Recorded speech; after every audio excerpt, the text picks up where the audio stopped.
Artists Union some years ago now, but I was involved on the board of the Artists Union for a while. I found that was where the more interesting political dialogue was going on. That's when I started to get a bit more active and think about the social status of artists and how we work within the communities that we live in and what the possibilities are on an organisational level, like how we can be involved politically. That was really exciting to me. So to see something like the National Collective with the web presence and the sort of dialogue that's growing up, that's a really exciting thing. I love watching what's going on with Bella Caledonia too, and the National Collective. It strikes me as a really key resource again, that if we free up the voice of the artists and get the artists involved politically, then you're laughing, basically. We're so well known for our incredible artists and creativity in Scotland. I mean, it's a huge resource that we do brag about, and we do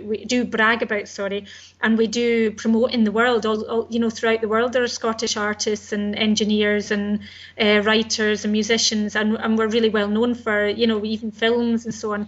It's time we started really explaining that is Scotland and that is Scottish identity, and if we can get people on the lower level to the grassroots level or coordinated, then it's quite an army, really. Yeah, it's something. It's not only with art; it's also science, and there's an incredible history of even physics, astronomy, and people don't even associate these things with Scotland. Yeah. I think we have to start somewhere. Okay, last question. What would make you move back? Ooh, I'll tell you what would make me move back. I would love to spend half the year in Scotland and half the year here. The climate's not going to change in Scotland hugely, but I would love to take advantage of summer months in Scotland when it's too cold, too hot over here. I've struggled to get a sort of social standing as an artist and as a poor person, as somebody who's got a lot of forward-thinking ideas, maybe a bit too far ahead of myself, a bit too optimistic. In the past, I've felt that I've not really got a place in Scotland. Like, there isn't really space to be involved passionately and energetically, but I would love to be involved more in the campaign. If I could get my business on the steady here out in Italy, I would love to establish a much stronger cultural exchange and to be much more involved politically in Scotland and as an artist in Scotland. I'd love to be involved creatively in Scotland. That's the thing I would really like to be. I don't want to sit on a panel somewhere and be making boring, dry decisions and having things printed, really dull. I've worked within the council before and on a sort of local politics level, and I don't want to be involved in that way. I want to be involved in a vibrant, dynamic way, creating really creative solutions. I don't want to be involved in like dry, boring, setting up a new parliament like London, a new administration like London in Scotland. I don't want to be involved in any way like that. I think the Scots have got the opportunity to use our spirit and our dynamic energy and our individuality, our strong vitality. I think we've got the opportunity to establish ourselves in the world like that, and I would like to be involved in Scotland like that. I'm seeing quite a few connections coming together in Scotland, quite a few interesting networks coming together and new projects springing up. So I'm pretty excited about being connected with them, and hopefully I'll get pulled over at some point, more feet on the ground, standing at the front line type thing. Okay, and do you think the lack of possibilities in this in various sectors is one of the reasons for the diaspora, why people have moved away so much? Absolutely. I think most people that I know that live in other parts of the world, like practically everyone I went to school with, is in Australia or America or New Zealand or travelling the far reaches of the world. I think that we've got so much energy, and it's like our own community, our own culture in the past has pulled us down. You can only shine so bright amongst people who they can't relate to that, and they don't really want to support you to thrive in your own community. I really find I certainly couldn't have stayed in my own island without being, getting involved in heavy drinking and just to keep myself cheery at the weekends. I got up a certain energy, but it was just blocked and blocked and blocked, and the only way I can really flourish is being out here.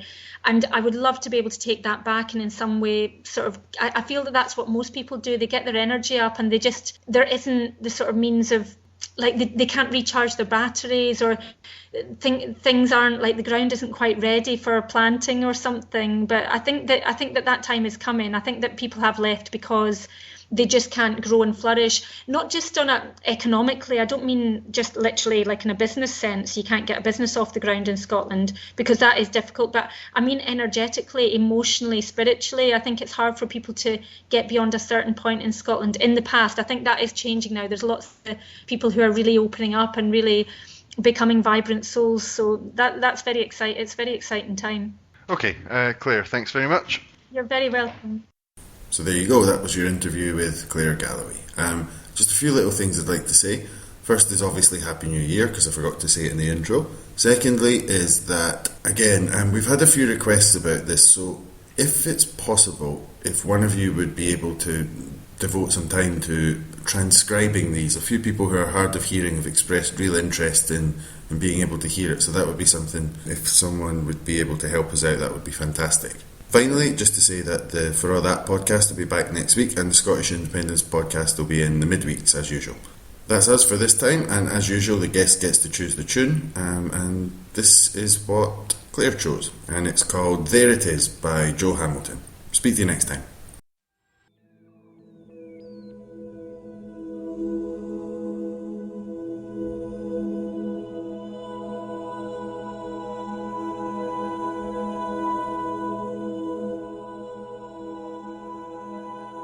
Climbing into the future, leaving a wake of life, fresh ideas for the picking, throw them as seeds behind,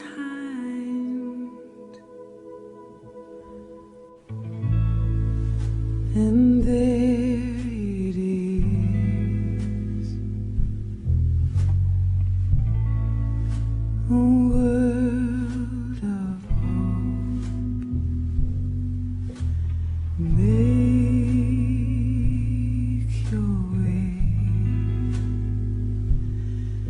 through the undergrowth,